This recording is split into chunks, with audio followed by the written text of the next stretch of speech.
Imagínate que en este momento estemos nosotros aquí, la gente esté viendo este programa y de repente desaparecemos, las cámaras siguen grabando, habrá gente en iglesia que desaparezca, otros se quedarán, miles de personas que están en los cementerios desaparecerán, gente que va volando en un avión que desaparece, otros se quedan. ¿Quiénes se quedarán?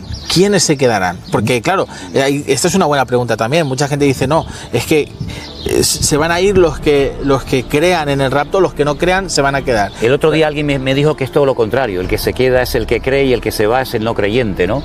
Yo creo, y creo que tengo material bíblico para poder demostrarlo, que la iglesia, los cristianos, los hijos de Dios, como mínimo estaremos en la primera parte de la gran tribulación, es decir, los primeros 3 años y medio. ¿Realmente existen los ovnis? ¿La Biblia dice algo con respecto a esto? Yo quería preguntarte algo que pasó en abril, y es que tú mencionaste en una predicación que iba a pasar algo el 11 de abril. ¿Me puedes decir quién fue la primera persona que dijo que los cristianos no estaríamos en la gran tribulación? La idea de que los cristianos no pasaremos por la gran tribulación, el rapto pretribulacional, es relativamente reciente.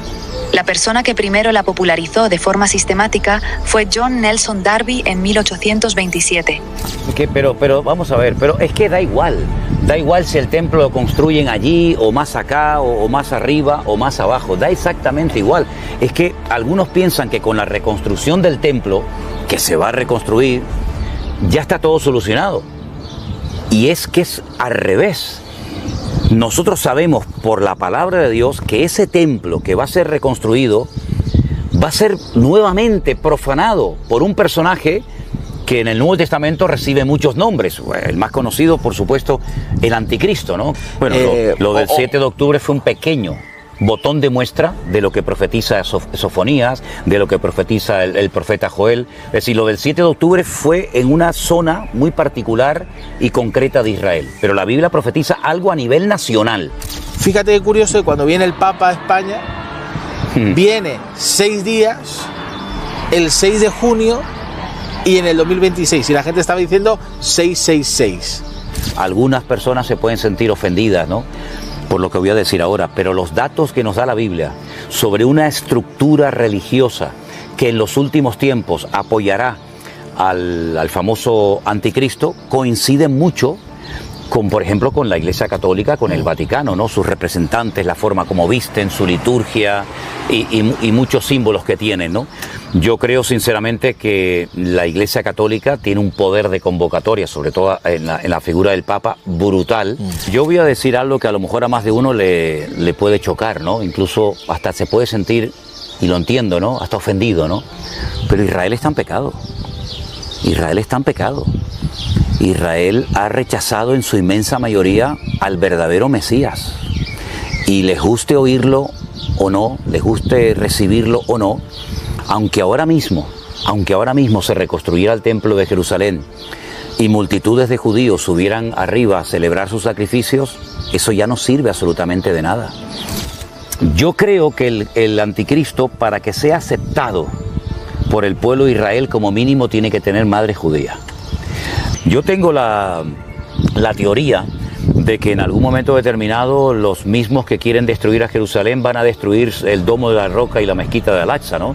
Y esto va a ser el detonante para que Israel diga, bueno, se acabó, hasta aquí hemos llegado, subimos allá arriba y reconstruimos el templo, ¿no? Porque humanamente hablando no podemos ver cómo se puede dar esa profecía, ¿no?, ese acontecimiento.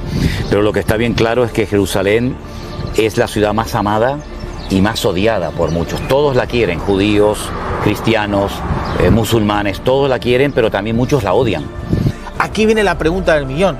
¿La salvación se pierde o no se pierde?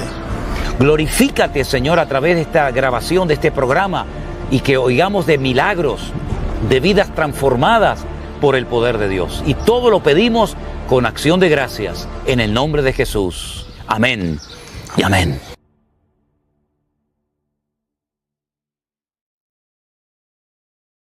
Bienvenidos a un nuevo programa con el pastor José Manuel Sierra. Hoy vamos a hablar de muchos temas. Vamos a hablar de ovnis, vamos a hablar de qué está pasando en Israel, vamos a hablar de Turquía, vamos a hablar también de la situación actual de España. ¿Qué está pasando en todo el mundo? Todo el mundo está muy caliente.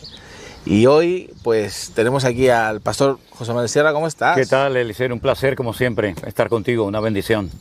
Pues, gracias por recibirnos aquí en la finca. Hoy hemos cambiado de plano. Sí. Hace un poquito más de calor que la otra vez que grabamos. Pero estamos, bueno, estoy muy contento. No sé si tú estás contento también de volver a tener una charla.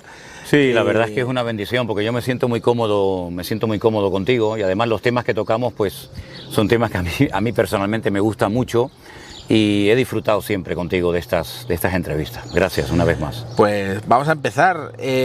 Hace poco estuviste en Turquía.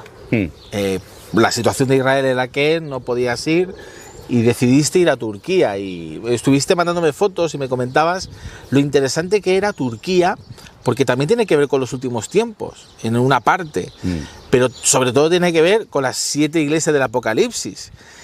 ¿Cómo viste Turquía?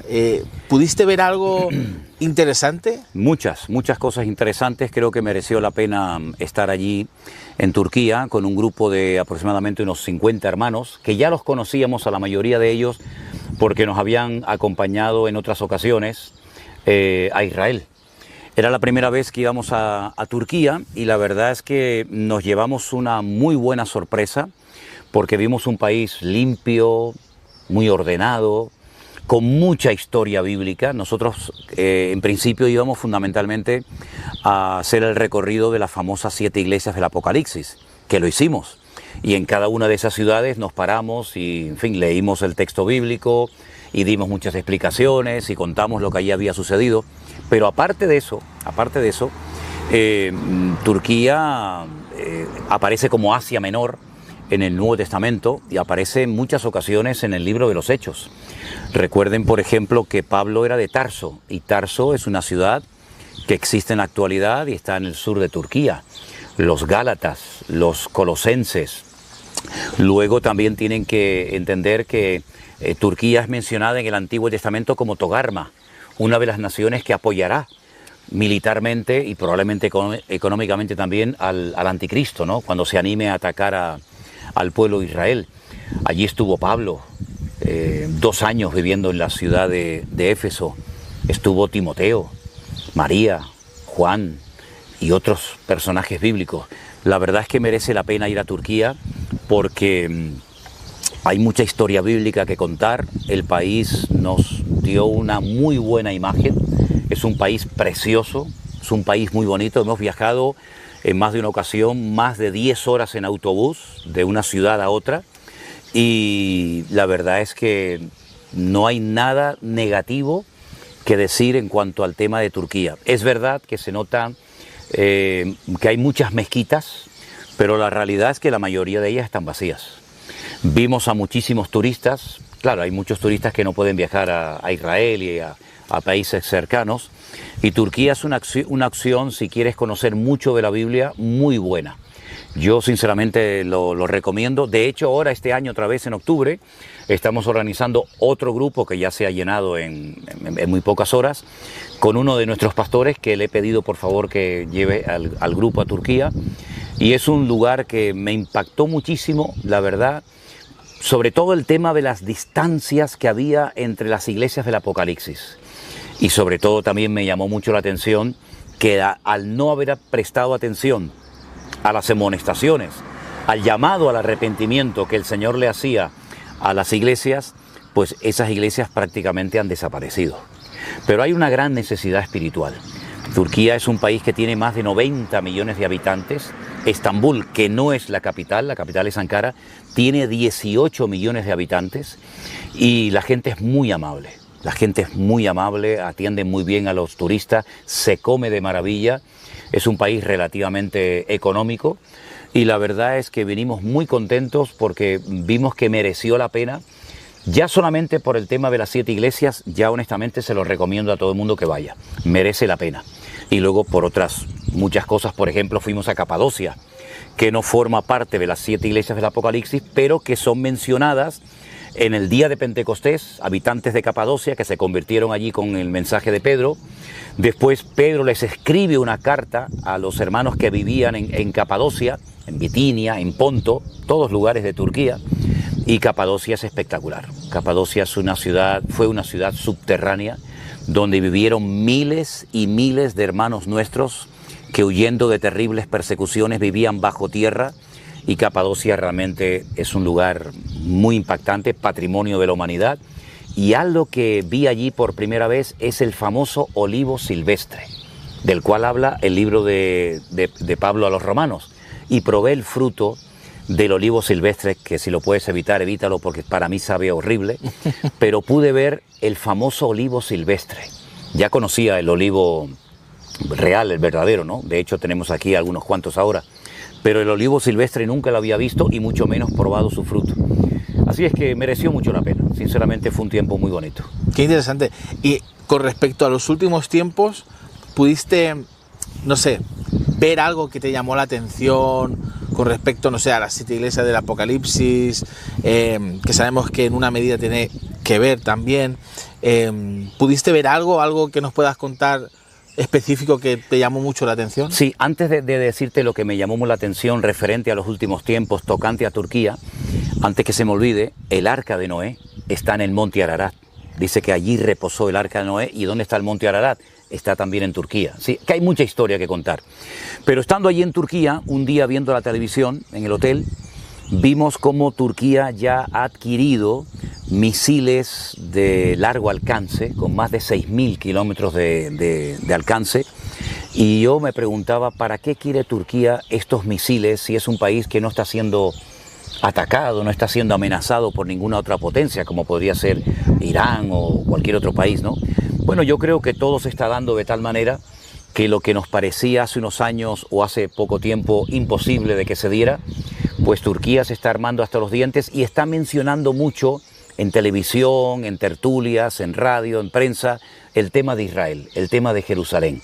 Hay como una obsesión. Y es que la Biblia nos enseña que muchas naciones en los últimos tiempos se van a unir para atacar a Israel, sobre todo conquistar la ciudad de Jerusalén. Y Turquía va a estar dentro de este grupo de naciones. Es muy interesante porque el otro día tuvimos un directo en el canal hablando de eso. El ministro de Interior de Turquía, que se llama Mustafa Çirki, creo, tiene apellidos difíciles de pronunciar, pero este hombre se puso a llorar y empezó a decir que ellos, igual que el Imperio Otomano conquistó Jerusalén, iban a volver a conquistar Jerusalén. Y lo dijo públicamente. Ya.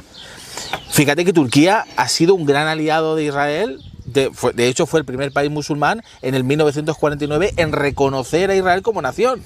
Pero en el año 2009, qué curioso cómo cambian las cosas de repente, Erdogan decide no continuar con esa relación diplomática y cambia todo y se convierte en enemigo de Israel.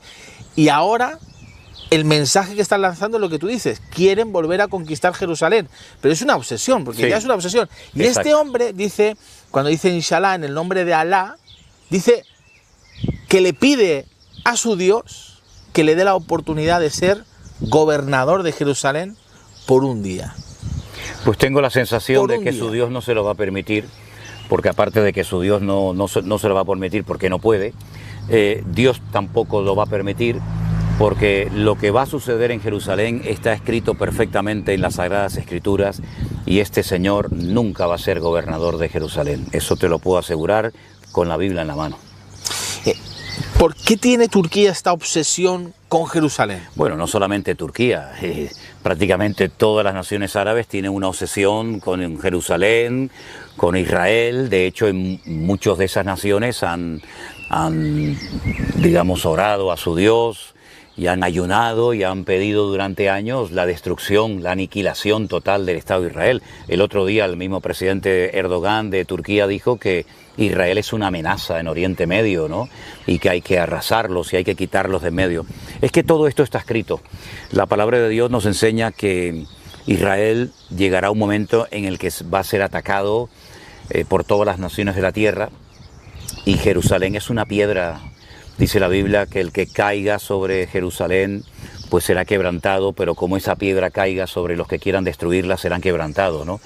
Entonces la historia de ese país, la historia de ese pueblo, la historia de esa ciudad ya está escrita, ¿no?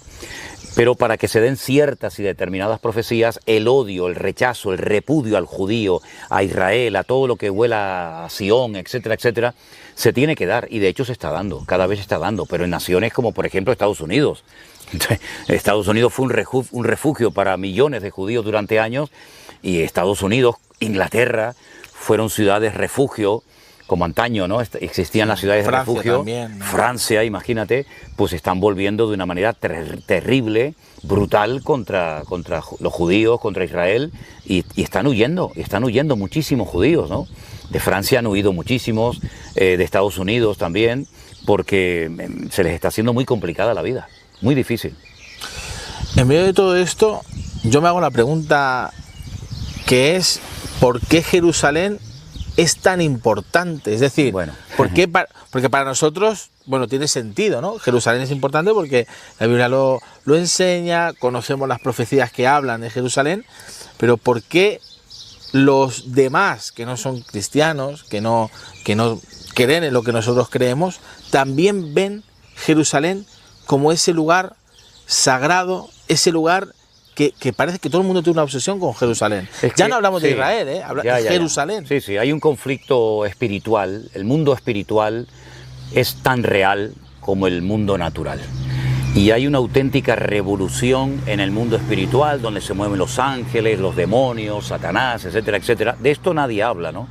Porque claro, como la inmensa mayoría de los políticos, ¿no?, salvo raras excepciones, son ateos o agnósticos, el factor espiritual nunca lo tocan, pero es fundamental para poder entender todo esto relacionado con Israel, con estas naciones que van a atacar a Israel, con Jerusalén, etcétera. Hay que tener muy presente el factor espiritual, y Jerusalén fue el lugar donde el Señor Jesucristo murió y resucitó y ascendió, cerca de Jerusalén, y volverá otra vez en su segunda venida. La Biblia dice que el monte de los olivos, en el cual hemos estado un montón de veces, se partirá, ¿no? Y allí establecerá su reino milenario, el Señor Jesucristo. Son muchas las profecías que giran en torno a Israel, pero lo curioso es que en el Corán, por ejemplo, no se menciona ni una sola vez a la ciudad de Jerusalén. Los árabes la conocen como la Santa, Al-Quds, y para ellos, como fue territorio musulmán, pues tiene que volver a ser reconquistado, como todavía algunos están reclamando el Andalus, porque fue tierra musulmana que después fue conquistada por los cristianos, ¿no? Entonces es todo un conflicto, una connotación espiritual brutal, que si no la conoces es imposible entender de una manera lógica todo lo que está sucediendo y todo lo que falta todavía por suceder, porque Jerusalén va a ser atacada por tierra, mar y aire por todos los lados, ¿no? Por lo tanto, es el ojo del huracán. Estamos cerca de ver ese ataque que hablas, estamos cerca de ver un ataque en Jerusalén, porque, vamos a ser sinceros, lo estábamos hablando antes fuera de cámaras, ahora mismo y cada vez más vemos que Israel se está quedando sola. Sí, sí. Y eso cada vez más. La Biblia lo dice. A mí me da la sensación de que están ganando tiempo, porque ya dijo Netanyahu que en los próximos 10 años, yo lo dijo el año pasado, en los próximos 10 años ellos iban a tener la capacidad de defenderse solos. Bueno, no sé si tendrán 10 años más por delante, ¿no? Lo que está bien claro es que Jerusalén, hace muy poco tiempo, cayeron misiles en Jerusalén, cerca de la planada del templo, sí. Sí, cerca de la planada de las mezquitas, cayeron misiles, y cerca de Jerusalén, cosa que antaño era algo impensable, ¿no? Yo tengo la teoría de que en algún momento determinado los mismos que quieren destruir a Jerusalén van a destruir el Domo de la Roca y la mezquita de Al-Aqsa, ¿no? Y esto va a ser el detonante para que Israel diga, bueno, se acabó, hasta aquí hemos llegado, subimos allá arriba y reconstruimos el templo, ¿no? Porque humanamente hablando no podemos ver cómo se puede dar esa profecía, ¿no? Ese acontecimiento. Pero lo que está bien claro es que Jerusalén es la ciudad más amada y más odiada por muchos. Todos la quieren, judíos, cristianos, musulmanes, todos la quieren, pero también muchos la odian. Y por eso, bueno, el Señor la ha protegido de una forma sobrenatural, y dicho sea de paso, fue la única ciudad del mundo que hizo llorar a Jesús. Capernaum no hizo llorar a Cristo. ni Belén, ni cualquier otra ciudad, pero Jerusalén hizo llorar al maestro, ¿no?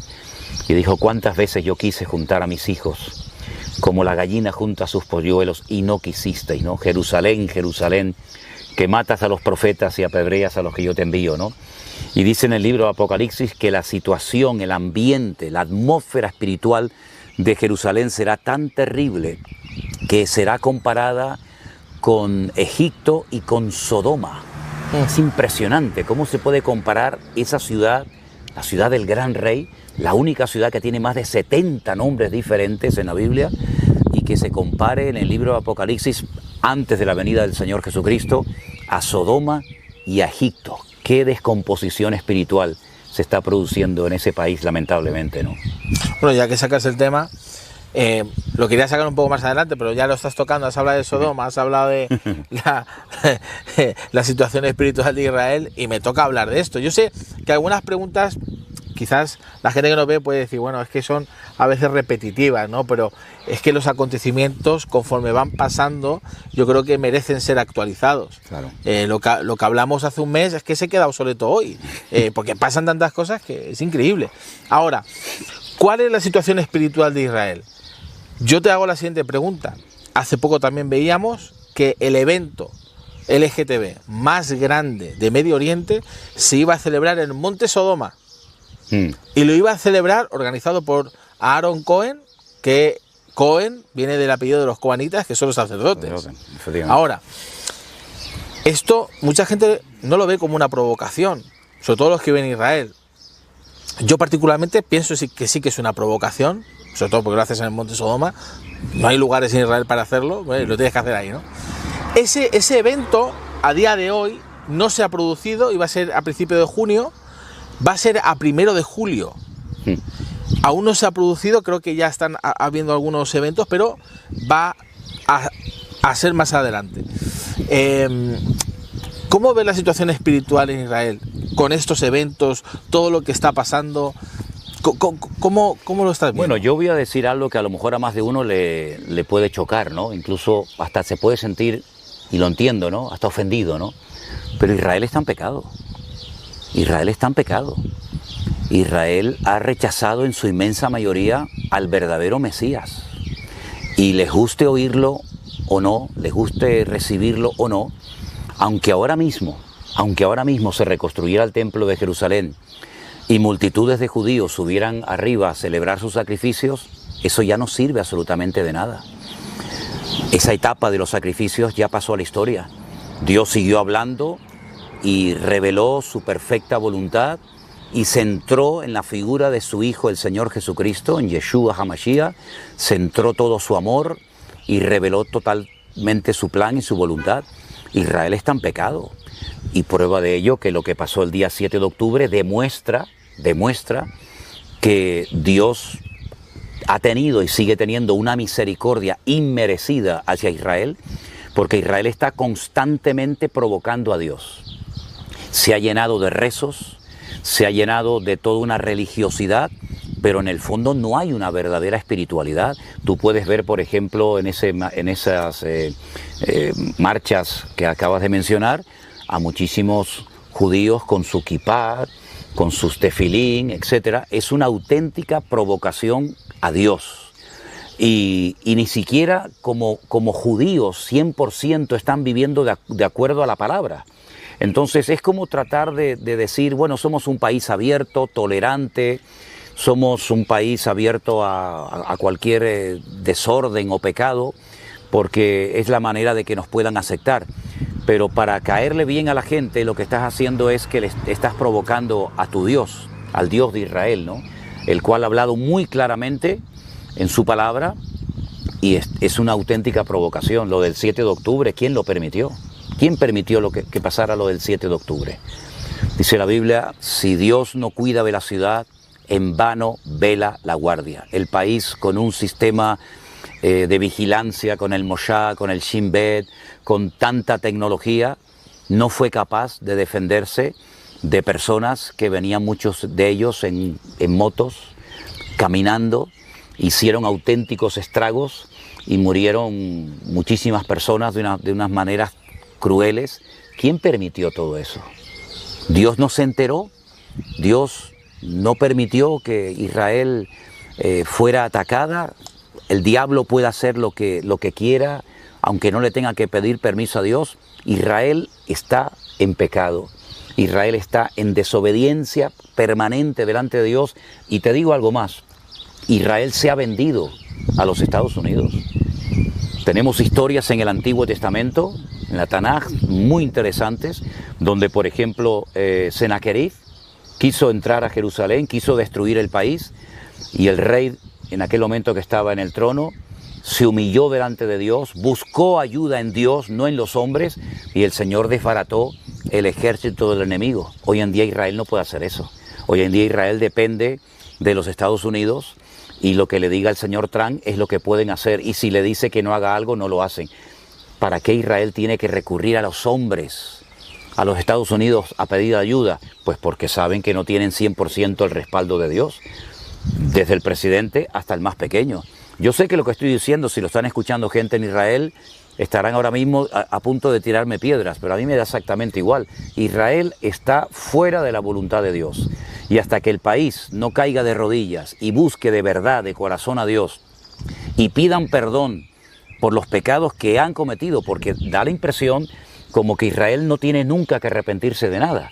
Da la impresión de que los judíos, bueno, nosotros siempre somos los buenos y siempre los malos son los demás. No estoy justificando a nadie, pero Israel también tiene muchos motivos por los cuales tiene que pedir perdón delante de Dios, y no lo ha hecho, no lo ha hecho.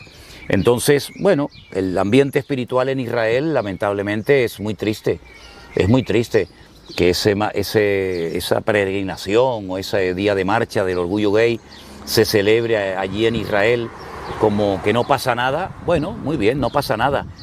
No han tenido suficientes demostraciones de que el que provoca a Dios, las consecuencias a corto y a largo plazo son terribles.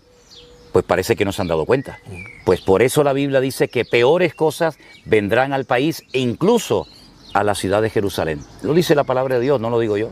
Yo quería preguntarte algo que pasó en abril, y es que tú mencionaste en una predicación que iba a pasar algo el 11 de abril. 14, ¿no?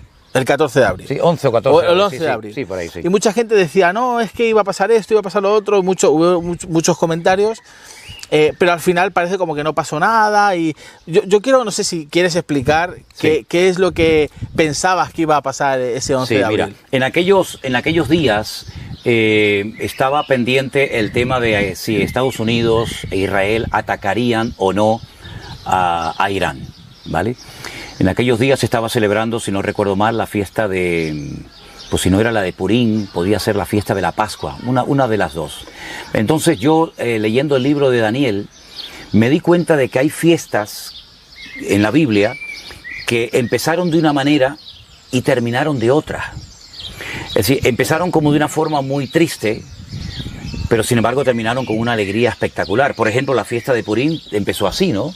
Empezó porque se quería arrasar y exterminar completamente al pueblo de Israel, y finalmente el pueblo de Israel no fue exterminado, sino más bien todo lo contrario, ¿no? Y hasta el día de hoy se celebra esa fiesta en Israel. La fiesta de la Pascua, bueno, pues el tiempo que el pueblo de Israel estuvo en Egipto fue, sobre todo en el tiempo de la esclavitud, un tiempo durísimo, donde trabajaron como esclavos, perdieron todos sus derechos, pero finalmente en la fiesta de la Pascua logran salir victoriosos y bendecidos y prosperados de Egipto, cruzan el Mar Rojo, celebran la liberación de la esclavitud, etcétera, etcétera. Entonces, no es que yo di una fecha de algo concreto que iba a ocurrir, sino que yo tenía el sentir de que en aquellos días, dadas estas celebraciones, podía ocurrir algo muy importante. Entonces, primeramente ocurrió el ataque por parte de Israel, juntamente con Estados Unidos, a Irán, lo cual fue algo histórico. Pero también hubo una especie de parón, una especie como de alto al fuego, una especie como de decir, hemos derrotado al enemigo, que no sucedió así, pero como que le hemos hecho tanto daño a Irán, que Irán en pocos días se va a rendir.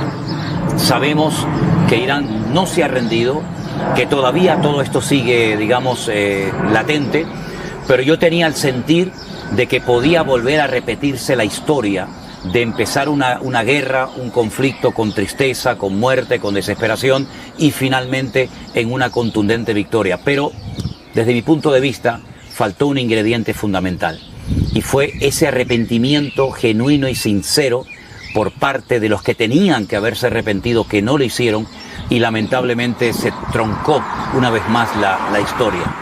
Esperamos de todo corazón que todas estas circunstancias lleven al pueblo de Israel a un genuino arrepentimiento, a una búsqueda sincera de corazón buscando al Señor, y puedan volver otra vez a ver esas grandes victorias que en momentos puntuales de la historia vemos en la palabra de Dios. Eso fue lo que yo sentí en aquel momento con aquella fecha que yo di acerca de lo que iba a pasar con aquella guerra. Qué interesante, ¿no? Y han pasado muchas cosas, porque la realidad es que han pasado muchas cosas. Muchísimas. A veces no somos conscientes de todo lo que pasa y de todo lo que va a pasar. No se creía que, debido a la distancia, Israel podía producir ese ataque masivo y tan destructivo a Irán. Pues se produjo. Israel demostró que puede perfectamente llegar y volver a Irán cuantas veces quiera. Y además no fue afectado ni un solo avión de Israel, sino que entraron como Pedro por su casa. Tremendo, ¿eh? Sí, tremendo. Tremendo. Una labor de investigación previa increíble.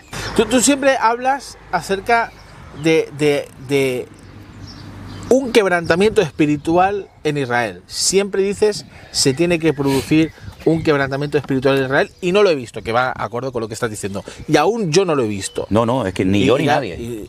¿Cómo te imaginas ese quebrantamiento espiritual? ¿Qué tiene que pasar? ¿Cómo, no sé si te lo imaginas que tiene que venir en forma de guerra? Pues no sé qué más tiene que pasar, ¿no? Después del 7 de octubre. Bueno, lo del 7 de octubre fue un pequeño botón de muestra de lo que profetiza Sofonías, de lo que profetiza el profeta Joel. Es decir, lo del 7 de octubre fue en una zona muy particular y concreta de Israel, pero la Biblia profetiza algo a nivel nacional. Es decir, que lo del 7 de octubre, repito, es un pequeño botón de muestra de lo que se profetiza en las Sagradas Escrituras, de lo que le va a ocurrir al país. Y ese quebrantamiento a nivel nacional, del cual habla muchísimo, por ejemplo, el profeta Ezequiel, bueno, pues si no viene por las buenas, tendrá que venir por las malas. Dice el Salmo 118, desde la angustia invoqué al Eterno y el Eterno me respondió. Jonás no se arrepintió y buscó a Dios y le pidió perdón hasta que cayó a lo más profundo del mar y del vientre de aquel enorme pez, ¿no? Entonces, el quebrantamiento vendrá por la guerra, el quebrantamiento vendrá por la soledad. Recuerda que la Biblia habla del tiempo de angustia de Jacob en el Antiguo Testamento, ¿no? Habla de la gran tribulación, pero en estos términos. Por lo tanto, esto no ha hecho más que empezar. Esto no ha hecho más que empezar. ¿Cuánto tiempo lleva Israel en guerra? Y todavía no se ve una salida diciendo, bueno, esto en una semana terminamos. No ha terminado con Hezbollah, no ha terminado con Hamas, no ha terminado con los Houthi, no ha terminado con Irán, no ha terminado con nadie. Todavía Israel está en plena guerra. Y entonces tú dices, bueno, pero ¿qué es lo que está pasando? Israel todavía no se ha quebrantado delante de Dios. No digo que no haya un pueblo verdadero, genuino, que busquen a Dios, que oren, por supuesto. Y millones de hermanos oramos todos los días por ellos, ¿no? Pero a nivel nacional Israel no se ha humillado, no ha pedido perdón delante del Señor. Y de hecho todavía hay problemas para que los cristianos se evangelicen en las calles. Es que está prohibido predicar en las calles abiertamente. Entonces, bueno, pues aténganse a las consecuencias, querido. Ni más ni menos, así de claro. ¿Te da la sensación de que a partir del 7 de octubre es como que hemos entrado en una especie de cuenta regresiva? Pues sí, porque lo que pasó el 7 de octubre no había ocurrido nunca. Jamás había ocurrido, ni siquiera se lo podían imaginar. Jamás. En las peores pesadillas. Y les vino por parte de personas incluso que trabajaban en los kibutz del sur de Israel, que llegaron y les dieron toda la información, a los que posteriormente vinieron y atacaron las casas y a los niños y a los animales y todo, ¿no? Por lo tanto, esto, claro que ha habido una cuenta regresiva. Es que lo que pasó el 7 de octubre es muy raro, ¿eh? Es raro. Que eso pase en Israel, eso es muy raro, ¿eh? Que nadie haya sido capaz de prever, de prevenir, de contraatacar. El tiempo que se tardó por parte de los policías, de los militares, gente que estuvo horas pidiendo auxilio y allí no aparecía absolutamente nadie.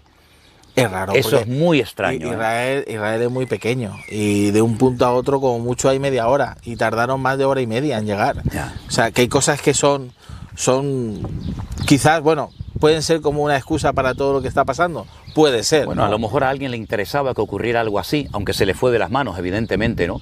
Pero lo que pasó el 7 de octubre, los mismos de Israel, a cualquiera que le preguntes, dice, esto es imposible que haya ocurrido en nuestro país. No vinieron por aviones, no nos bombardearon, sino fue todo gente que venía, sí, los misiles, pero bueno, los misiles se han tirado de toda la vida en Israel, a ver si me entiende. Pero lo que pasó allí, y otra cosa, la famosa fiesta nova. Hombre, la fiesta nova que era, con aquel Buda gigante en medio del desierto, en plena Simchat Torah, un día de recogimiento, un día de búsqueda sincera de Dios, de alegría en las familias. ¿Qué había en la fiesta nova? Pues sexo, droga, etcétera, etcétera. Idolatría y tantas cosas más. Pero, como somos Israel, nosotros podemos hacer lo que sea, que no nos va a pasar nada. Pues os habéis equivocado. Os ha pasado lo que nunca en la vida habíais soñado en vuestra propia tierra. Y bueno, y no pasó más por la misericordia de Dios. Pero eso fue el detonante de todo lo que posteriormente ha ocurrido. Porque el 7 de octubre abrió la puerta para que otros se animaran a hacer pues lo que están haciendo contra Israel.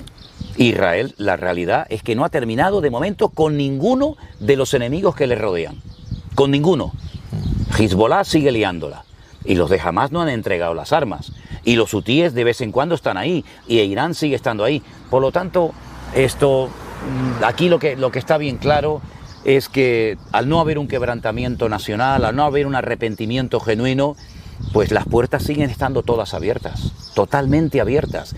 Y yo pienso que Israel está jugando con fuego, y el que juega con fuego se termina quemando. Y como se haga el desfile o la marcha esa, pues es añadir más pecado al pecado, ¿sabes? Más leña al fuego, sí. Claro. No, es tremendo. No sé si has escuchado esto, que hace poco salió una noticia de que parece ser que Jared Kushner estaba negociando, y en medio de esos acuerdos con Irán que parece que están para firmar dentro de poco, estaban metiendo la posibilidad de que el monte del templo sea un espacio multife, y que lo compartan para las religiones abrahámicas, que lo compartan los cristianos con los judíos y los musulmanes. Ahora, yo te hago una pregunta. ¿Tú te imaginas, pues tú has dicho antes que te imaginabas más bien una bomba cayendo en el monte del templo, ¿no? Y reventando todo? Pero es que el otro día, hablando con Eduardo Joseph, en un directo que hicimos, que por cierto le mandamos un saludo desde aquí, muy amigo tuyo, ¿no? Sí, claro, por supuesto. Él decía algo, que el lugar donde se tiene que construir el templo no es donde está justamente la cúpula dorada, sino está enfrente de las dos puertas de la muralla, que ahí hay espacio para ese lugar, ¿no? Y que podría ser esa reconstrucción del tercer templo, y que ese acuerdo puede propiciar que esto se dé. No sé si has escuchado esta noticia. Sí, lo que pasa, pero vamos a ver, pero es que da igual si el templo lo construyen allí, o más acá, o más arriba, o más abajo, da exactamente igual. Es que algunos piensan que con la reconstrucción del templo, que se va a reconstruir, ya está todo solucionado. Y es que es al revés.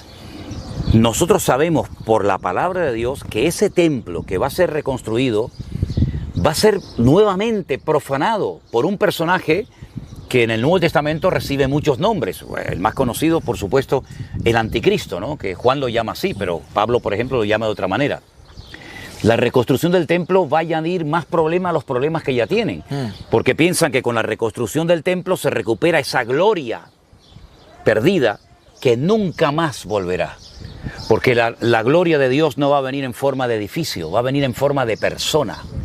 Y como a esa persona, a ese Mesías, lo rechazaron y no hay manera de que lo reconozcan, pues van a entrar en un callejón sin salida, donde dice la Biblia que al final harán gran lamentación por aquel que le horadaron las manos y los pies.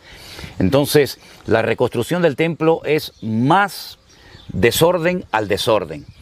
La reconstrucción del templo no va a solucionar ningún problema, al contrario, le va a dar pie al anticristo a que siga haciendo aún más daño del que hasta ese momento ha hecho. Por lo tanto, el lugar ¿qué más da dónde va a estar el lugar? Si es allí en la mezquita de Al-Aqsa o es en el Domo de la Roca, da lo mismo donde se construya. La reconstrucción del templo nos marca, nos da un dato muy interesante acerca de que en 3 años y medio todo eso se revienta. Desde la inauguración hasta que se profana, la Biblia nos da el dato de que 3 años y medio, 1260 días, lo vuelven a reventar, ¿no? La Biblia nos habla de un templo que casi abarca la totalidad de la ciudad de Jerusalén, que es el templo del milenio, del cual nos habla Ezequiel, que no tiene nada que ver con lo que quieren hacer los judíos allí, ¿no? Por lo tanto, aunque estuviera el templo ahora mismo en Jerusalén, eso no soluciona ningún problema. Pero si da inicio, sí, claro, a ese tiempo de angustia de Jacob, a la gran tribulación. Claro. Bueno, pues te das cuenta, da inicio a cosas aún peores de lo que han sucedido. Entonces, no sé si es mejor que se tarden un poco en construirlo o que lo hagan lo antes posible, ¿no? Pues si alguien no ha visto el otro programa, que hablamos un montón del rapto y de todo esto, yo te hago la pregunta, que siempre te la hago, pero te la voy a volver a hacer, y sácame, que te he puesto aquí la Biblia para que me saques un versículo, que luego la gente dice que no leemos Biblia. Ah, bueno. Pero, ¿estaremos aquí en la gran tribulación? Bueno, yo sé que en esto se han dicho muchas cosas y se han escrito muchos libros y hay diferentes opiniones. Nosotros aquí en la escuela bíblica que tenemos aquí en Alicante, como tú bien sabes, nosotros hemos hablado, no como en su momento, cuando yo estuve en el seminario o en la escuela bíblica, que nos decían esto es lo que hay, punto, ¿no? Y no hay ni siquiera oportunidad para preguntar, porque claro, como preguntas ya te miran raro, ¿no? Nosotros hemos dicho, mire hermanos, aquí hay diferentes posturas, y los que defienden esta postura del arrebatamiento antes de la tribulación, lo que utilizan como texto son estos. Y los que creemos que vamos a estar en parte, utilizamos esto. Y los que creen que van a estar en toda, creen. Entonces le damos la opción a la gente de oír diferentes opiniones, ¿vale? Para que cuando salgan a la vida real, pues sepan que hay hermanos que creen que no van a estar en ningún momento de la gran tribulación, y otros que sí, y otros en toda. Mi opinión personal, yo lo he dicho muchas veces, yo creo, y creo que tengo material bíblico para poder demostrarlo, que la iglesia, los cristianos, los hijos de Dios, como mínimo estaremos en la primera parte de la gran tribulación, es decir, los primeros 3 años y medio. Y lo puedo demostrar, creo que lo puedo demostrar con la Biblia. Lamentablemente, los que se basan a veces en la postura de que no vamos a estar en ningún periodo de la gran tribulación, o no tienen ningún versículo, o los que utilizan lo sacan del contexto y pretenden apoyar una doctrina o una opinión que desde mi punto de vista no tiene ninguna base. Ahora, esto no nos va a hacer ni mejores ni peores que nadie. La cruda realidad es que todos los cristianos que creemos en el Señor sabemos que nos vamos con Él. Si es antes, durante o después, Dios lo sabe. Lo importante es que estemos preparados, como dice la Biblia, velando y orando para que estas cosas no sorprendan como ladrón en la noche, ¿verdad? Y eso es lo que yo puedo decir referente a esto, ¿no? Que la iglesia en ningún momento se le prometió que no pasaría por ningún tipo de tribulación, por ningún tipo de dificultades, sino todo lo contrario. Mira, ahora que está tan de moda la inteligencia artificial, yo desafío a que os metáis en la inteligencia artificial y le preguntéis, ¿quién fue la primera persona en la historia y cuándo que dijo o enseñó que la iglesia no pasaría por la tribulación? Y os vais a llevar una gran sorpresa. Entonces, ahí está. Que lo busque la gente. ¿Se lo preguntamos ahora a la IA? Bueno, como tú quieras. ¿Quién fue la primera persona que comenzó a enseñar o a predicar que la iglesia no estaría en la gran tribulación? No sé si se escuchará o no, a ver. Hola, encantada de conocerte. Igualmente. Quiero preguntarte, ¿quién fue la primera persona que enseñó que los cristianos no estaríamos en la gran tribulación? Vamos a ver lo que nos responde la inteligencia artificial, que a veces ni inteligencia ni artificial, ¿no? Pero bueno, vamos a ver en esta ocasión qué nos responde en este caso esta señorita. Dame un segundo que está conectando. ¿Me puedes decir quién fue la primera persona que dijo que los cristianos no estaríamos en la gran tribulación?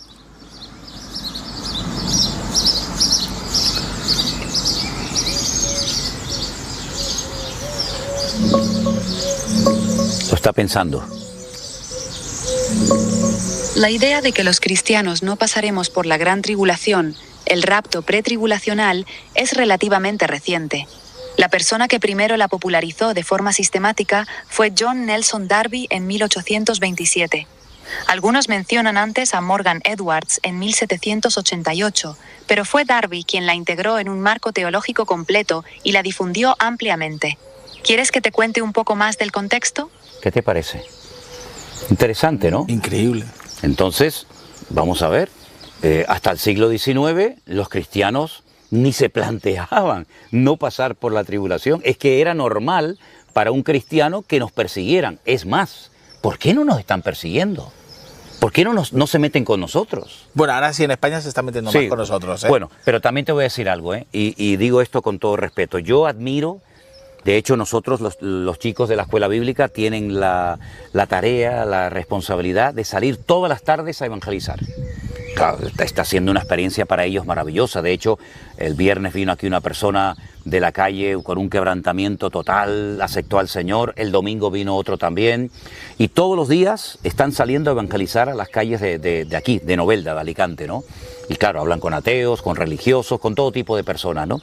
Pero lo interesante de todo esto es que nosotros creemos de todo corazón que si se meten con nosotros o nos persiguen, es una honra. No es consecuencia de que andamos mal, de que estamos en pecado, andamos en desobediencia. No, todo lo contrario. Todo lo contrario. El que quiera vivir piadosamente, dice la Biblia, sufrirá persecución de alguna u otra manera.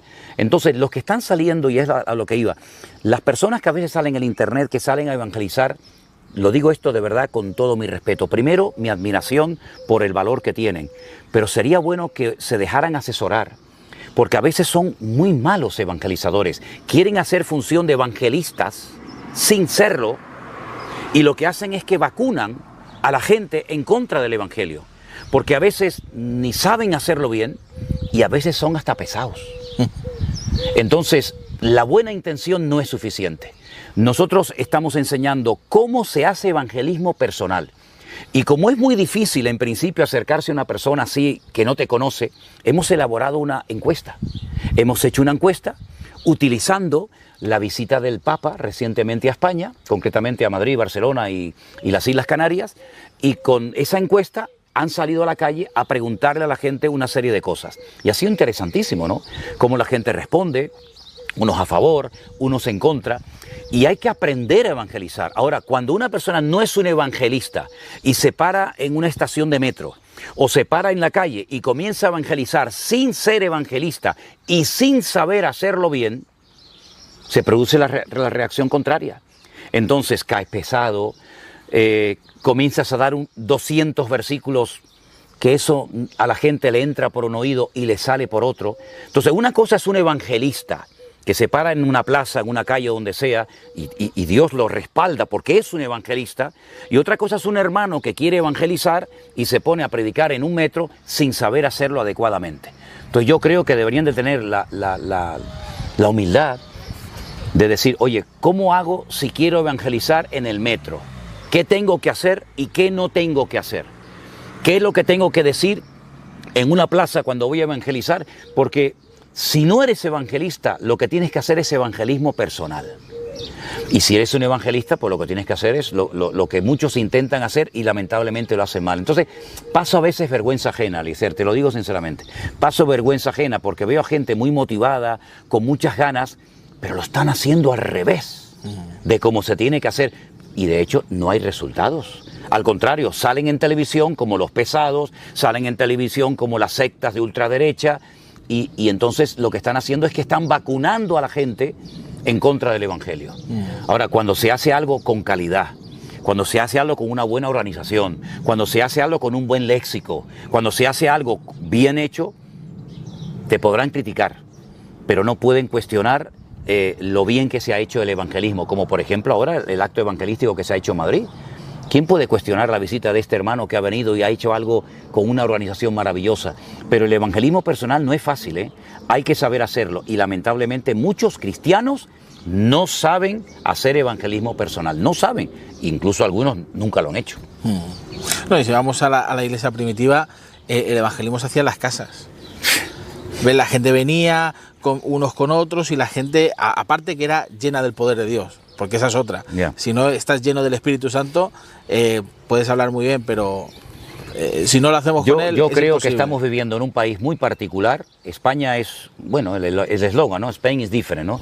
España es un país muy particular y yo creo que hay gente que está muy cargada de buenas intenciones, pero lamentablemente no saben evangelizar y lo hacen mal, sin querer, ¿eh? No digo que lo hagan queriendo porque ya será el colmo, ¿no? Sin querer lo hacen mal y caen pesados. Y no hay nada peor que una persona que quiere evangelizar y por no saberlo cae como el pesado, como el fanático. He visto a personas que venga versículos y venga versículos y venga versículos. Es que eso no es hacer evangelismo personal. Eso no es hacer evangelismo personal. ¿Cuál es la mejor forma de evangelizar? Pues mira, a veces escuchando a la gente, que es lo que han hecho los chavales de la finca, de la escuela bíblica en estos días. Ponerse en una placita y comenzar a hablar con un señor de 70, 80 o 90 años, como hemos tenido muchos casos, y simplemente escucharles. Y por ahí la persona al abrirse, que se ha quedado viudo, que los hijos no le visitan, que el nieto no le hace ni caso, que se sienten solos y que no tienen amigos ni nada, ahí te das cuenta de la necesidad de la persona. Jesús le pidió un vaso de agua a la samaritana, no llegó y le dijo, tú eres una pecadora, que te has acostado con un montón de hombres y estás toda la vida llevando una vida en desorden, oye, ¿me das un vaso de agua? Mira qué forma tan bonita de entrar en una conversación, ¿no? O por ejemplo Felipe cuando estaba en el desierto y le dice a aquel hombre, oye, una pregunta, estás leyendo, ¿no? ¿Tú entiendes lo que lees? No, pues mira, no entiendo, si alguien no me lo explica. A veces en la naturalidad es donde el Señor se mueve y a veces queremos hacer algo tan sofisticado y algo tan religioso. Dios no se mueve en la religiosidad ni la bala. Dios se mueve en la naturalidad y la iglesia primitiva y los cristianos tienen que ser naturales y a veces son personas con una religiosidad que espantan. Si ser cristiano es eso, yo no quiero ser cristiano, ¿te das cuenta? Entonces yo creo que habría que enseñar evangelismo personal, que es precioso, ¿eh? Yo me convertí en una iglesia que tenía una casa, un local, en una playa en las Palmas de Gran Canaria y todos los días salíamos a evangelizar a las calles y escuchábamos, lo primero, escuchar a la gente. Escucharles, cuáles son sus problemas, cuáles son sus necesidades. Usted me deja que le dé un abrazo, usted me deja que haga una oración por usted. Es que hemos visto aquí en Novelda la gente cómo se quebranta. Cuando ven a chavales jóvenes que van y le dan un beso a una abuelita que lleva 2 años sin recibir una visita de nadie. Entonces, evangelismo personal no se puede convertir en una persona que es un pesado, es un paliza. Y yo creo que tenemos que aprender mucho en ese aspecto, sinceramente. La iglesia ha perdido la presencia en la calle. En la iglesia la gente se mueve como pez en el agua, un campamento, un retiro, en un culto, pero en la calle los cristianos muchas veces no saben ni cómo empezar una conversación con una persona, lamentablemente, ¿no? Ya que he mencionado la visita del Papa, estábamos hablando también fuera de esta conversación, justamente hay un dato muy curioso, y aquí quiero hacerte la pregunta, porque también no puede faltar la pregunta del falso profeta y del anticristo, tenemos que hablar de ellos.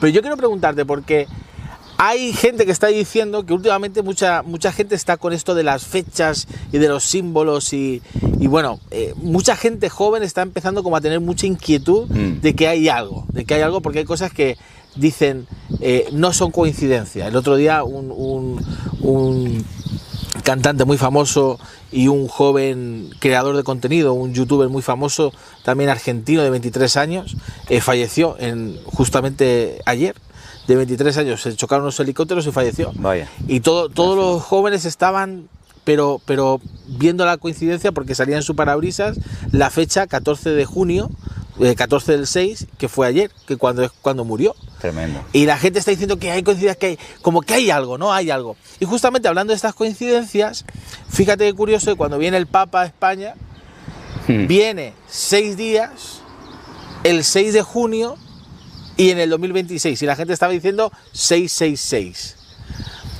Eso también lo hemos hablado antes. Sí. ¿Cómo has visto la visita del Papa? ¿Crees que el Papa este sistema corrompido totalmente, ¿no? Bueno, mira, yo te voy a ser sincero. ¿Es el falso profeta? Yo sé que, como dije antes, algunas personas se pueden sentir ofendidas, ¿no?, por lo que voy a decir ahora, pero los datos que nos da la Biblia sobre una estructura religiosa que en los últimos tiempos apoyará al famoso anticristo, coinciden mucho con, por ejemplo, con la Iglesia Católica, con el Vaticano, ¿no? Sus representantes, la forma como visten, su liturgia y muchos símbolos que tienen, ¿no? Yo creo sinceramente que la Iglesia Católica tiene un poder de convocatoria, sobre todo en la figura del Papa, brutal. Date cuenta que fue capaz de juntar al rey, al presidente de España, a los militares, a los alcaldes, a los concejales, a gente atea, a gente joven, a gente mayor. Una capacidad de convocatoria realmente espectacular, ¿no? Ciudades enteras que colapsaron, Madrid, Barcelona, Canarias, ¿no? Entonces yo creo sinceramente que esa estructura religiosa, esa iglesia, esa religión, no solamente tiene ese poder de convocatoria, sino que reúne muchos requisitos de los cuales habla la Biblia cuando nos habla de una institución corrompida, de una gran ramera, de una institución que se ha emborrachado, se ha embriagado con la sangre de los santos, etcétera, etcétera, ¿no? Entonces la visita del Papa a mí honestamente me ha llamado mucho la atención una serie de cosas que hizo. Por ejemplo, a nosotros los canarios nos afecta mucho el tema de la migración, ¿no? Nos vienen constantemente cayucos, estas barcas rudimentarias, con gente que viene supuestamente a trabajar y a integrarse en la sociedad, lo cual es rotundamente falso. Y esta persona, este señor, lo que hizo es ir a un lugar como a bendecir y a poner unos cayucos, unas barcas rudimentarias, como apoyando ese tipo de migración, ¿no? Yo creo que así no se hacen las cosas. Yo creo que el Papa no está para eso. Esto, por otra parte, lo que ha costado la visita de este hombre a España. Estamos hablando de muchos millones, de muchísimos millones. ¿Quién ha financiado, quién ha dado dinero para la visita de este señor que ha venido a España? Que honestamente no ha servido absolutamente para nada. Los problemas de vivienda, los problemas de injusticia que hay en España, los problemas de las desigualdades van a seguir exactamente iguales, independientemente de que el Papa haya venido o no haya venido. La idolatría va a seguir estando al orden del día, las familias van a seguir teniendo problemas para llegar a fin de mes, la gente joven va a tener muchísimos problemas para poder salir del hogar de sus padres y poder hacer una vida independiente. Es decir, todo va a seguir exactamente igual, es como un circo. En Canarias ahora hemos tenido el circo religioso. Hace unos meses atrás tuvimos otro circo que era el del carnaval. Pero es exactamente lo mismo. Es, si me permiten, el mismo perro con distinto collar. Por una parte va la carnalidad, por otra parte va la religiosidad, pero todo sigue exactamente igual. Por lo tanto, yo no le veo nada, absolutamente nada de positivo a la visita que el Papa ha hecho recientemente a España, sino todo lo contrario, todo lo contrario. Alrededor de 25 millones de euros ha costado la visita, que ¿quién paga eso, no? Bueno, con 25 millones de euros se podían haber solucionado muchos problemas en España. Además, lo curioso es que no hay dinero para ciertas cosas, pero luego sí hay 25 millones para gastar en la visita de 6 días de una persona. Bueno, pues me parece a mí un auténtico disparate, una auténtica locura. ¿Qué conexión le das o cómo crees que va a apoyar el falso profeta en el caso de que... Porque este Papa, Papa Francisco nos parecía un Papa muy interesante por las cosas que decía, pero este lo veo muy astuto. Tiene cara de bueno, es lo que... pero no solamente eso, sí. El discurso también, los discursos también... Es muy inteligente. Son inteligentes. Sí, muy inteligente. Mi padre nunca habla del Papa, nunca ha hablado del Papa. Y el otro día me dijo, qué interesante el discurso que dio en el Congreso de los Diputados. Sí, efectivamente. Para decir eso, mi padre... Le gustó casi prácticamente a todo el mundo. Que fue un discurso muy bonito, muy bueno. Sí, claro.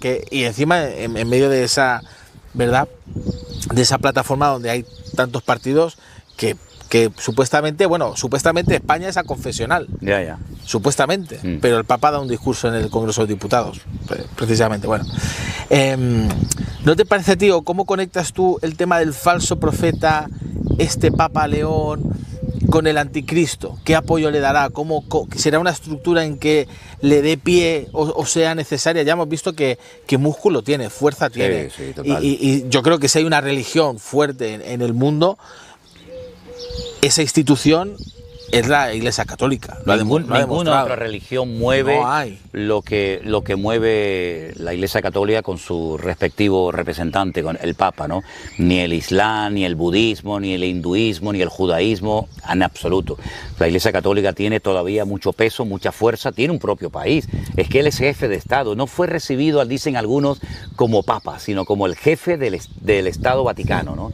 Bueno, así camuflaron un poco, le dieron un matiz un tanto político, ¿no? Bueno, el despliegue, todo lo que en la Sagrada Familia fue espectacular. Espectacular. Eso, las cosas como son, hay cosas, Sí, sí, sí. hay Sí, otras cosas, por ejemplo, yo vi y algo la Sagrada Familia de lo que pasó es algo impresionante, de lo ¿no? que pasó en el Bernabéu, que yo digo, bueno, pues tampoco los evangélicos estamos tan mal, ¿no? Ya. Porque también algunas cosas, ¿no? Eso ahí de un gol, le metemos un gol a... Sí. Bueno, un poco chabacano, pero bueno, que el despliegue, todo lo que hace, los recursos que tienen, no lo tiene nadie. Eso no lo tiene nadie, prácticamente. Bueno, el nadie. Papa dijo en el Bernabéu, hoy le está metiendo a la Iglesia un gol.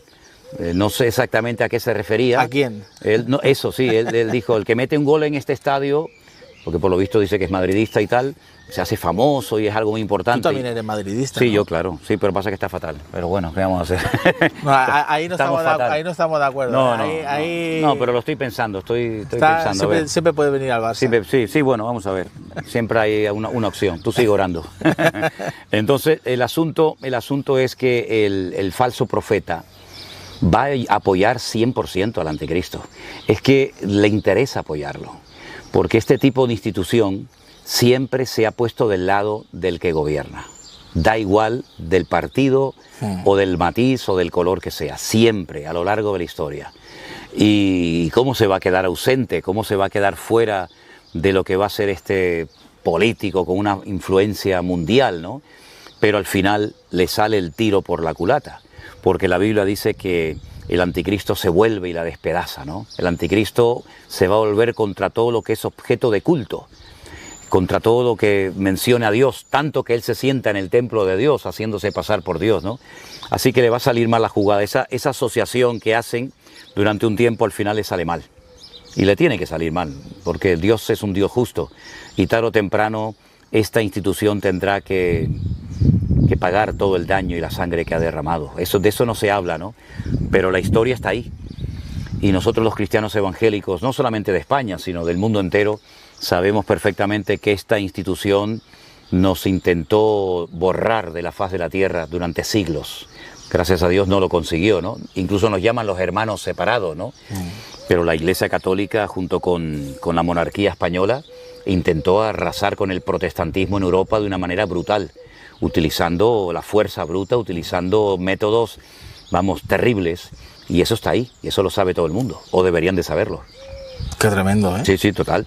Hablando del anticristo, te quiero hacer una pregunta. Yo hago directos con mucha gente y luego tengo preguntas y yo digo, bueno, cuando pueda, pues y tengamos un tiempo, porque tú tienes una agenda muy apretada, pues la hago. Me estoy encontrando un debate cada vez más, la gente que entrevisto, sobre el origen del anticristo. Si será musulmán, si será judío, una mezcla de ambos. Según la Biblia, lo que tú entiendes, ¿qué crees? Porque para sentarse en el templo muchos dicen que tiene que ser judío, pero otros dicen que no necesariamente tiene que ser judío para sentarse en el templo, porque los judíos lo podrían aceptar. No sé cómo tú lo imaginas. Bueno, lo de sentarse en el templo no lo hace porque sea judío, lo hace porque no permite ningún otro tipo de culto más que lo adoren a él. Es un ególatra, ¿no?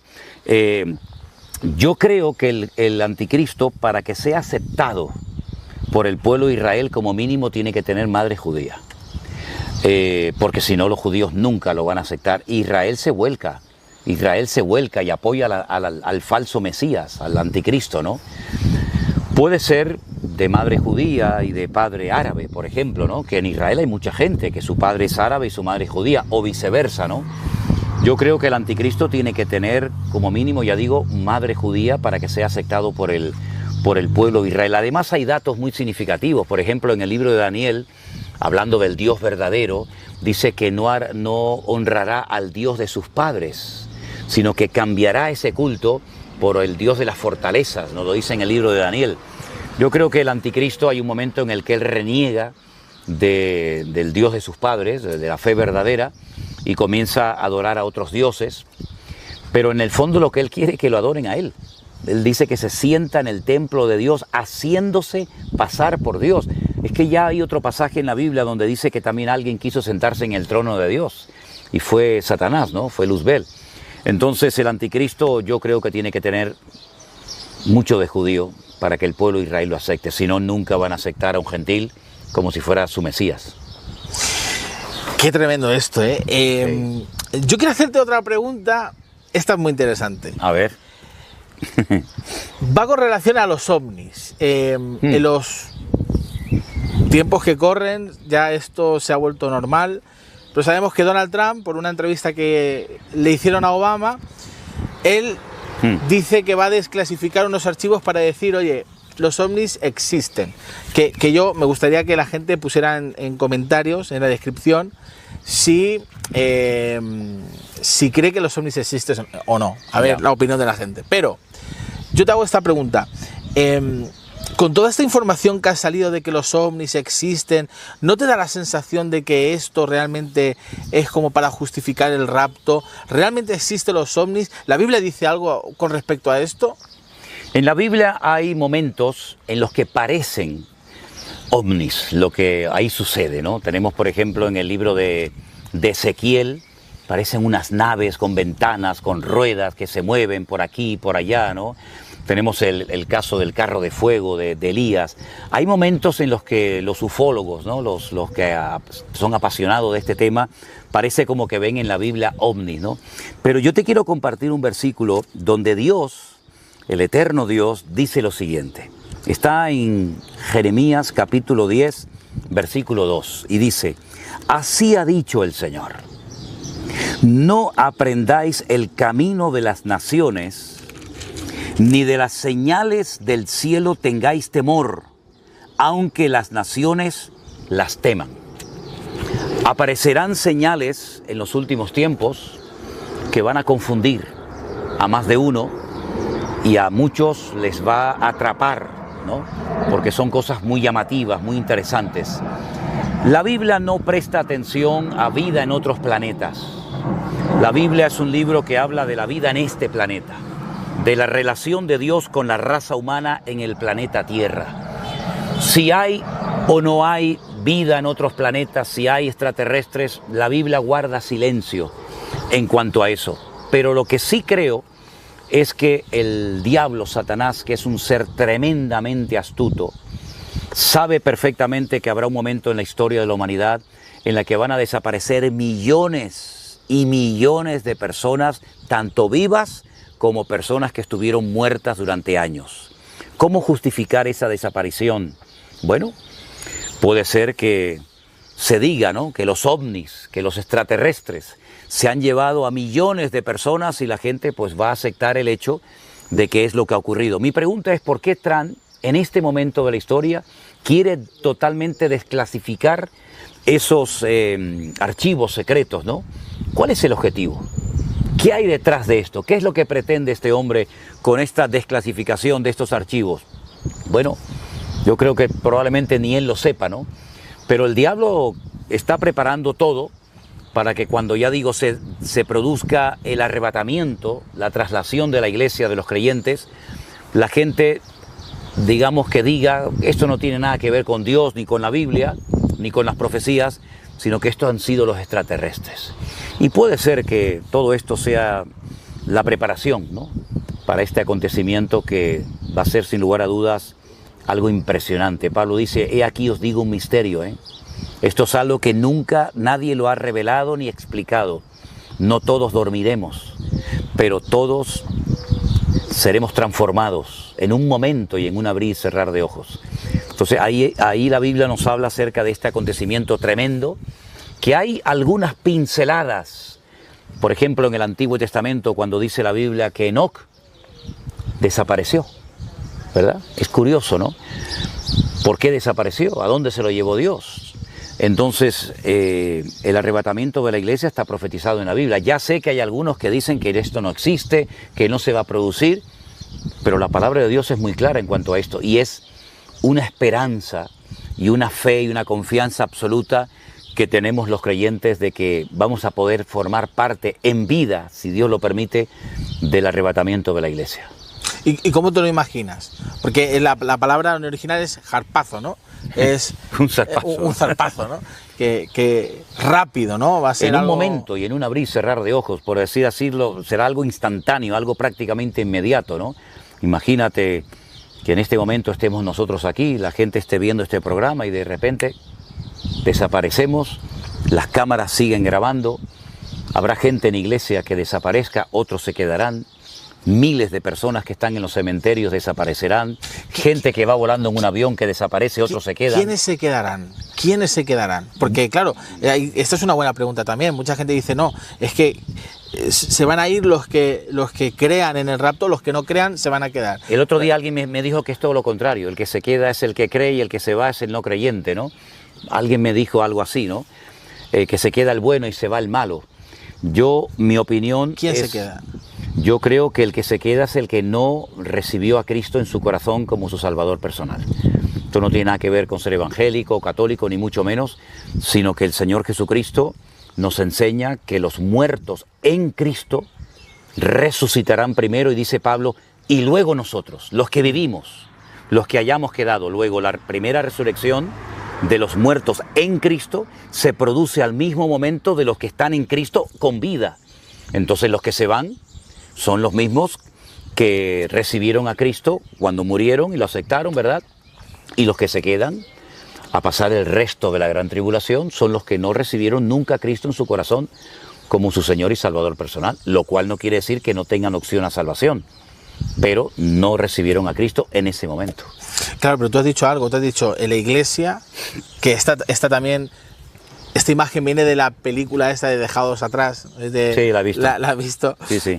Pero hay una imagen en la iglesia de unos que se quedan y otros que se van. Creo que incluso hasta el pastor se quedó, me parece. En una sesión se quedó el pastor.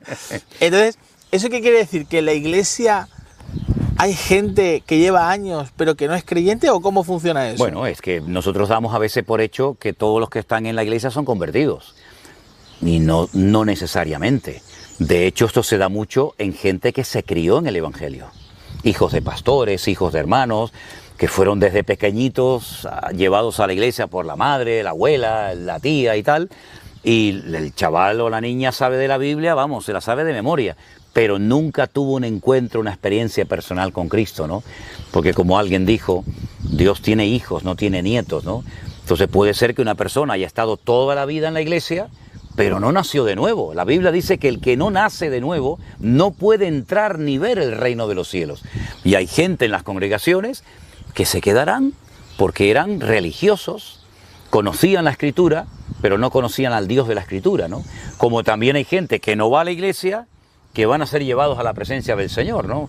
Yo creo que va a ser un tiempo de muchas sorpresas, pero no demos por hecho de que todos los que se están congregando en una congregación son salvos, son hijos de Dios. No, hay gente que va a la iglesia y no han nacido de nuevo, no han tenido un encuentro personal con Cristo. Para ti, ¿cuál es la evidencia, la marca indiscutible de que una persona ha nacido de nuevo? La Biblia dice, por sus frutos los conoceréis.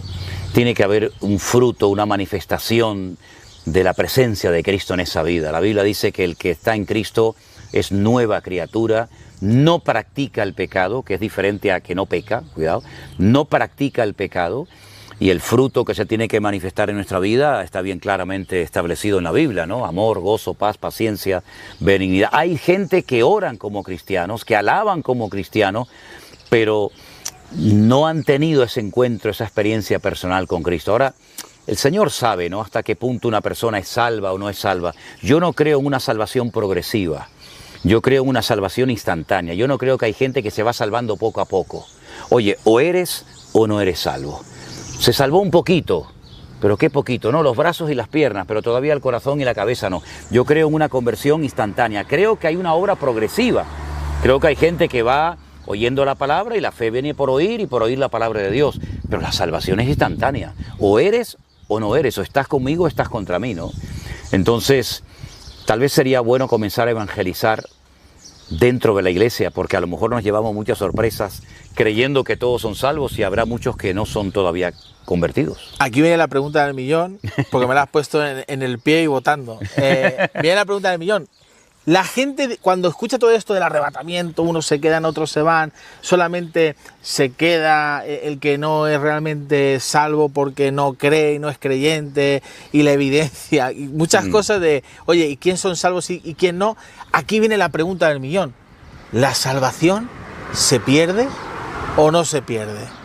Bueno, aquí nos encontramos nuevamente con varias opiniones, ¿verdad? Nosotros las hemos explicado en nuestra escuela bíblica porque evidentemente hay un sector del espectro evangélico que dicen que no, que bajo ningún concepto una persona que ha nacido de nuevo se puede salvar, que pierde la salvación, y hay otro amplio sector que creemos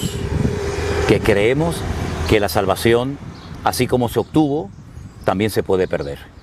Y creo que hay textos suficientes para los que creemos que sí se puede perder, y los que dicen que no se puede perder también tienen sus respectivos textos. Pero, por ejemplo, yo quiero mencionar dos, si vale de algo, ¿no? La carta de Santiago, los últimos versículos, dice: hermanos, si alguno de entre vosotros se ha extraviado de la verdad, sepa que el que haga volver al pecador del error de su camino, salvará de muerte un alma y cubrirá multitud de pecados. Lo dejo ahí. Una de las recompensas que el Señor le da a los que vencieren en el libro de Apocalipsis es que no borraré su nombre del libro de la vida. Y el que no venza, pues su nombre es borrado del libro de la vida. Claro, lo puede borrar. Claro. Entonces, ¿qué es eso de que una persona se convierte y no puede volver otra vez al mundo? Es que no conocemos a nadie que ha pasado por eso, después de haber gustado el don celestial, después de haber sido iluminados por el Espíritu, volvieron atrás. ¿No dice la palabra de Dios que antes de que el Señor venga, algunos apostarán de la fe escuchando a espíritus engañadores y a doctrinas de demonios? ¿No dice la Biblia que por haberse multiplicado la maldad, el amor de muchos se enfriará, más el que persevere hasta el fin, ese será salvo? ¿No habla la palabra de Dios de cuidad vuestra salvación con temor y temblor, no sea que nos deslicemos? Sí, yo creo que hay mucho material para defender que la salvación se puede perder. No me preocupa el perderla, porque cuando estoy como tengo que estar, en orden, en obediencia, en santidad y alineado con el Señor, ese tema ni me preocupa. Pero hombre, yo creo que la salvación hay que cuidarla. Si no se pierde, ¿para qué la voy a cuidar? Si no la voy a perder. Claro, y para aquellos que son calvinistas, que dicen salvo, siempre salvo, ¿qué sentido tiene? Porque dicen, no, es que si no, es que nunca se convirtió. Sí. Pero claro, ¿y por qué entonces tiene que ser borrado el nombre? Porque si no, ahí entraríamos en una discusión... No, y si se convirtió, en algún momento volverá, dicen también algunos, ¿no? Los que argumentan a favor de esto, ¿no? ¿Agüita? Sí, no, es una cuestión muy, yo creo que muy polémica también por todo lo que mucha gente dice. Sabemos que esto es realmente un tema como todos, ¿no? Que si esto va a pasar, si no va a pasar, y cómo va a pasar y cuándo va a pasar.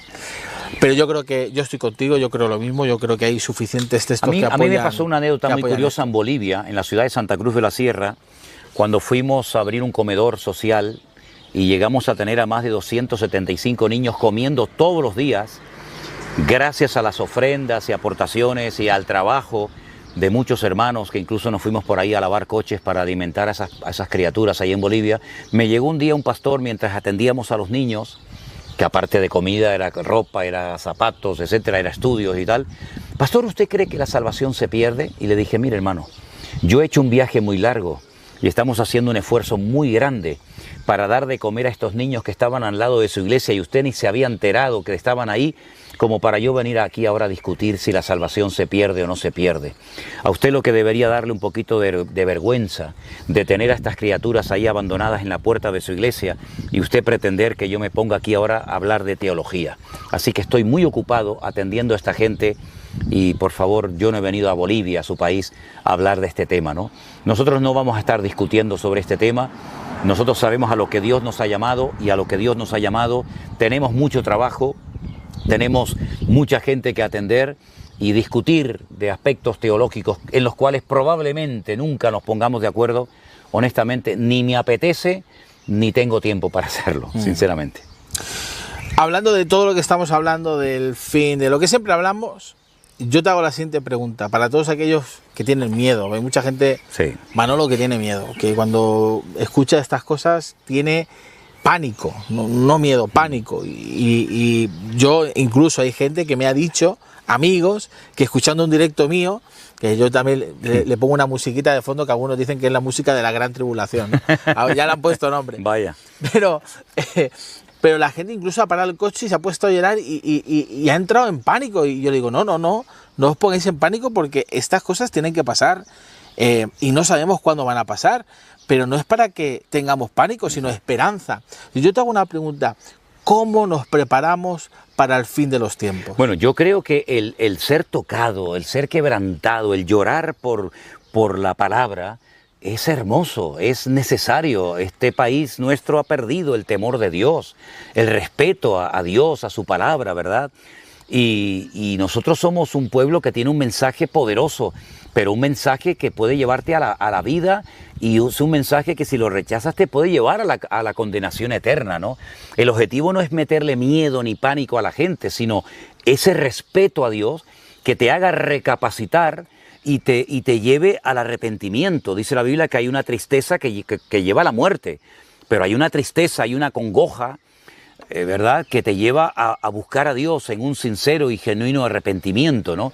Y eso es lo que pretendemos, que con todos estos temas apocalípticos y el rapto y el anticristo y la marca de la bestia, etcétera, oye, tú pienses que hay una realidad que se va a producir, que ya se están dando, digamos, los ingredientes imprescindibles y necesarios para que se den y se cumplan estas profecías, pero la mejor manera de prepararnos para todo esto que va a venir sí o sí, número uno es recibiendo a Cristo en tu corazón como tu Señor y tu Salvador personal. Y entonces podrás tener paz en medio de la tormenta. Y aunque un ejército acampe contra ti, no temerá tu corazón, porque tú tienes la confianza en un Dios vivo que te va a proteger, te va a cuidar y te va a ayudar en todo momento. Eso por una parte. Por otra parte, creo que la iglesia tiene que doblar la guardia. La iglesia está siendo bombardeada de muchas formas y la iglesia tiene que recurrir a la palabra, refugiarse en las Sagradas Escrituras. Nuestra fuente de información no es la televisión, no es internet, no es el periodista de turno, es la palabra de Dios. Y en la palabra de Dios tenemos las promesas, tenemos el marco idóneo para poder vivir vidas cristianas victoriosas y poderosas en Dios, para que nuestros hogares, nuestros hijos, nuestras familias estén tranquilos y seguros bajo la protección y el amparo de nuestro Dios, el Dios Todopoderoso, ¿no? Y sobre todas las cosas, Eliezer, creo que algo muy importante para poder afrontar estos últimos tiempos es vivir en orden. Lamentablemente hay mucha gente en nuestras congregaciones y en muchos lugares que viven una vida muy superficial, carentes de compromiso, sin obediencia, sin santidad, sin orden. Y Dios es un Dios de orden. Si usted no está en orden, hágalo ahora mismo, póngase en orden. Si tiene que casarse, cásese. Si tiene que perdonar, perdone. Si tiene que hacer algo que el Señor le dice en su palabra que haga, hágalo lo antes posible, para que de esa manera el respaldo y el favor de Dios esté en su vida. Pero no puede pretender que el Señor le bendiga y le guarde y le prospere si usted no está en orden y en obediencia. Dice la Biblia que sin santidad nadie verá al Señor. Hay una crisis de santidad hoy en día brutal, donde parece que no pasa nada. Vivimos en desorden, en pecado. Total, Dios es bueno, Dios es misericordioso. Claro que Dios es bueno y misericordioso, faltaría más. Pero también Dios es justo y nos dice en su palabra, oye, que esto no se puede hacer, que las consecuencias de la desobediencia son terribles a corto y a largo plazo. Y yo apelo a la santidad y llamo a los jóvenes y a todo el conjunto de los hermanos nuestros en la fe a que seamos un pueblo en obediencia, alineados con el Señor y con su palabra, para marcar una diferencia. Que el mundo nos imite en algunos aspectos, bendito sea Dios, pero que nosotros tengamos que imitar o copiar al mundo, pues eso habla mucho de nuestra falta de moral, de principios, ¿no?